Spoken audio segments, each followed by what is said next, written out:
Mesdames et messieurs, rebonjour et bienvenue pour cette nouvelle édition de Midi au Caire pour ce jeudi, le 24 juin 2021. Nous commençons tout de suite avec cette information. Le chef du gouvernement, Dr Moustapha Madbouli, a examiné hier, lors de la réunion hebdomadaire du cabinet ministériel, les préparatifs du lancement de projets de développement des villages égyptiens qui s'inscrit dans le cadre de l'initiative présidentielle Une vie décente ou Haya Karima. Madbouli a ajouté que 60% de la population doit bénéficier de cette initiative qui figure à la tête des priorités de l'État durant la phase actuelle. Le Premier ministre a indiqué que les projets et le développement des services qui seront exécutés dans le cadre de cette initiative présidentielle importante doivent s'élargir pour atteindre les citoyens à travers toute la République et ce, à travers un plan de travail clair qui s'accorde avec les objectifs du développement durable.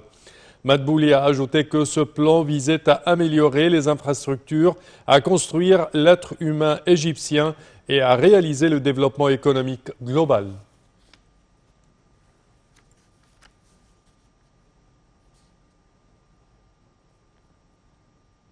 Et le chef de la diplomatie, Sameh Choukri, a salué l'entente internationale remarquable et sans précédent, appelant au départ complet et immédiat de toutes les forces étrangères de la Libye.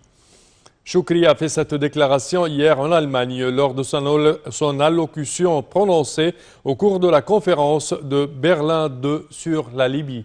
Et pour plus de détails, voici un compte-rendu signé Perihan Farouk. Le chef de la diplomatie, Sameh Choukri, a salué l'entente internationale remarquable et sans précédent, appelant au départ complet et immédiat de toutes les forces étrangères de la Libye, sans aucun délai et de façon à permettre à tous les Libyens d'exprimer leur option et d'approuver leur processus politique, loin de toute influence de la part des forces étrangères et des milices armées. Choukri a fait cette déclaration dans une allocution prononcée au cours de la conférence de Berlin II sur la Libye tenue mercredi. Le ministre des Affaires étrangères a indiqué qu'au cours de la première réunion de Berlin, les participants avaient promis de protéger la souveraineté de la Libye et sa sécurité régionale et s'étaient engagés à soutenir les efforts des Nations Unies pour lancer un processus politique global et durable sous la conduite d'une direction purement libyenne qui met fin au conflit et qui récupère la sécurité et la stabilité que le peuple libyen espère. Le chef de la diplomatie a ajouté que l'Égypte avait adressé un message évident à toutes les parties du conflit libyen dans lequel elle a précisé qu'il était temps d'amorcer des mesures déterminées pour parvenir à une solution politique à la crise libyenne. Il a ajouté que l'Égypte avait mis en garde contre les conséquences du conflit armé continu sur la sécurité nationale libyenne et sur les pays voisins arabes et africains en général et qu'elle pourrait prendre des mesures en cas de franchissement de la ligne rouge Sirte El Jafra pour protéger sa sécurité nationale. Le ministre des Affaires étrangères Sameh Choukri a examiné à Berlin avec son homologue allemand Heiko Maas la coopération bilatérale dans les domaines économiques, sanitaires et de l'énergie. Selon le porte-parole du ministère des Affaires étrangères, Ahmad Hafez, les deux chefs de diplomatie ont salué le développement des relations bilatérales aux divers échelons au cours des quelques dernières années. Ils ont de même échangé les vues sur la situation dans la région, notamment en Libye, la cause palestinienne et le barrage de la Renaissance. Toujours en marge de sa participation à la conférence de Berlin II, Choukri s'est entretenu avec son homologue tunisien, Othman Jerandi, de la poursuite du renforcement des relations bilatérales et en discuté des positions de l'Égypte et de la Tunisie envers les questions d'intérêt commun. Le chef de la diplomatie a également reçu son homologue français, Jean-Yves Le Drian, et le haut représentant de l'Union européenne pour les affaires étrangères et la politique de sécurité, Josep Borrell.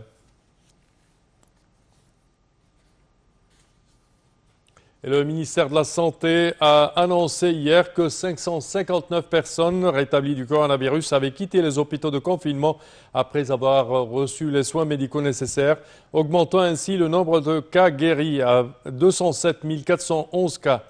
L'adjointe de la ministre de la Santé, Dr Khaled Megahed, a déclaré que 466 nouveaux cas de coronavirus avaient été détectés, ce qui porte le nombre total de personnes contaminées jusqu'à présent à 278 761 personnes.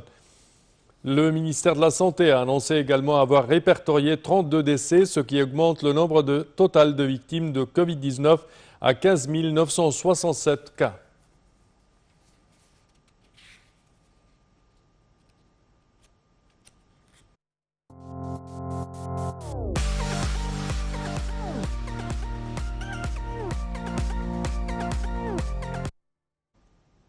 Et le ministre du Tourisme et des Antiquités, Dr Khaled Al-Anani, a fait état d'une amélioration graduelle de la performance du tourisme égyptien depuis la reprise du mouvement de tourisme, tout en soulignant l'augmentation du nombre de touristes en Égypte depuis début 2021, avec 525 000 touristes en avril dernier, soit 50% du nombre enregistré en 2019.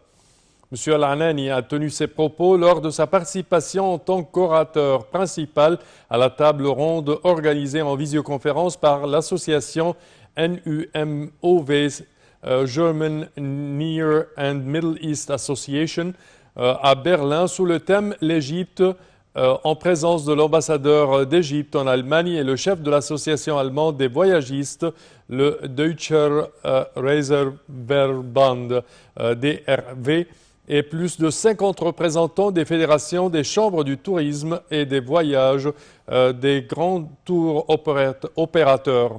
M. Al-Anani a passé en revue les importants efforts déployés par l'État égyptien afin de contrer les répercussions de la pandémie du coronavirus afin d'assurer la sûreté du personnel du secteur touristique, soulignant que la vaccination des travailleurs de ce secteur au gouvernorat de la mer Rouge et du Sinaï du Sud serait terminée fin juin courant et que les campagnes de vaccination sont en cours aux autres gouvernorats touristiques tels que Luxor, Aswan, Le Caire et Alexandrie. Le ministre a mis en garde en exergue les démarches entreprises en matière d'infrastructures touristiques dont l'inauguration des nouveaux hôtels et stations balnéaires des cités touristiques avec entre elles Al-Galala, la nouvelle Al-Alamin, des nouveaux musées et projets antiques en sus de la mise en place d'un réseau de routes et de voies ferrées pour lier les divers gouvernorats égyptiens.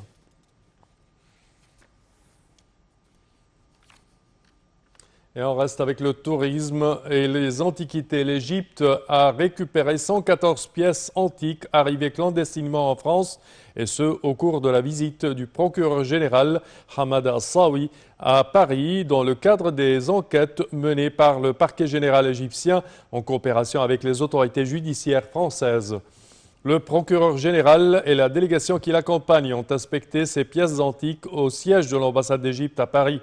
De son côté, l'ambassadeur d'Égypte à Paris, Ala Youssef, s'est félicité de la récupération des pièces antiques égyptiennes à la lumière des fortes relations bilatérales entre les deux pays et la coopération fructueuse entre les autorités judiciaires au cours des 2 dernières années.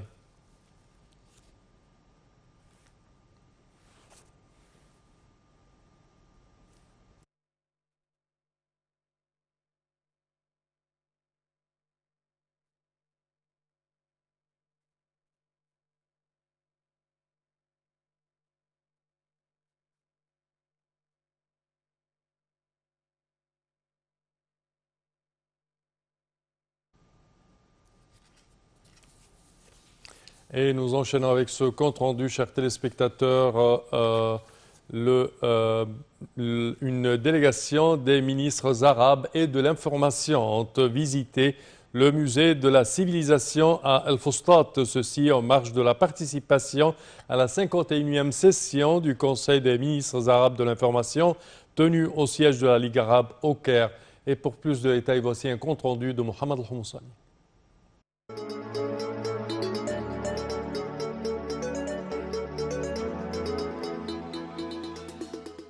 Dans le cadre de la coopération entre le ministère du Tourisme et des Antiquités et le Conseil suprême des médias, le Musée national de la civilisation égyptienne de Fustat a reçu le chef du Conseil suprême des médias, le journaliste et écrivain Karam Gabr, à la tête d'une délégation de haut niveau des ministres arabes de l'information, ceci en marge de leur participation à la 51e session du Conseil des ministres arabes de l'information tenue au siège de la Ligue arabe au Caire.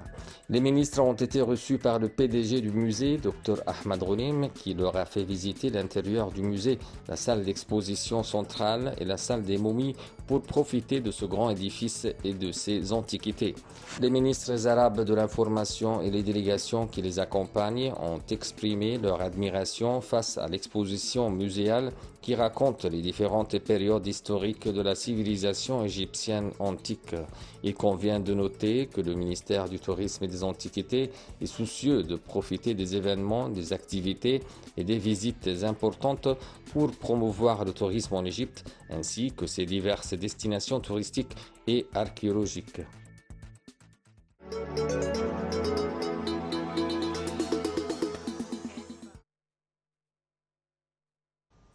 Et la journée mondiale de la musique est célébrée le 21 juin de chaque année. À cette occasion, le musée égyptien de Tahrir, Antikrana, a présenté une collection de 22 pièces antiques qui reflètent la musique de l'Égypte ancienne. Les détails dans ce compte rendu.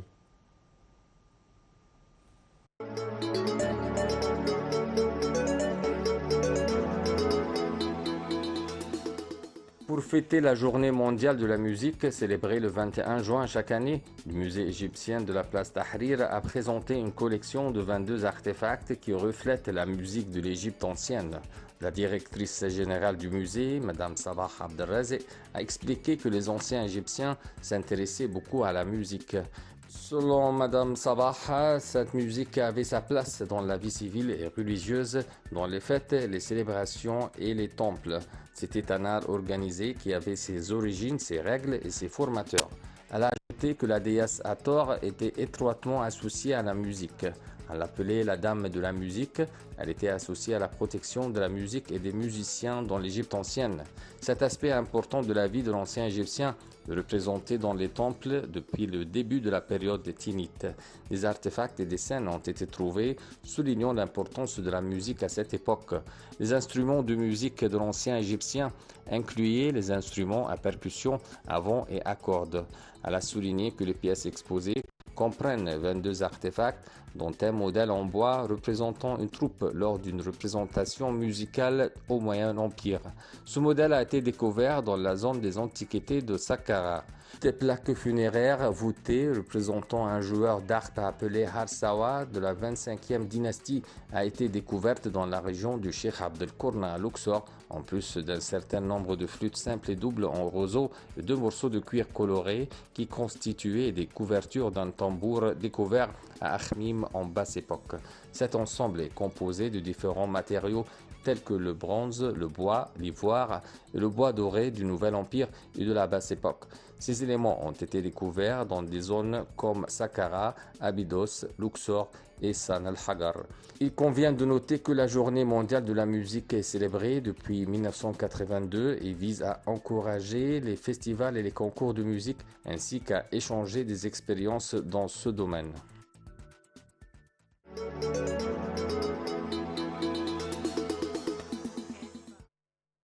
Et c'est ainsi, chers téléspectateurs, que prend fin notre édition d'aujourd'hui de Midi au Caire. Je vous remercie de votre attention et je vous donne demain rendez-vous à la même heure. Merci à vous.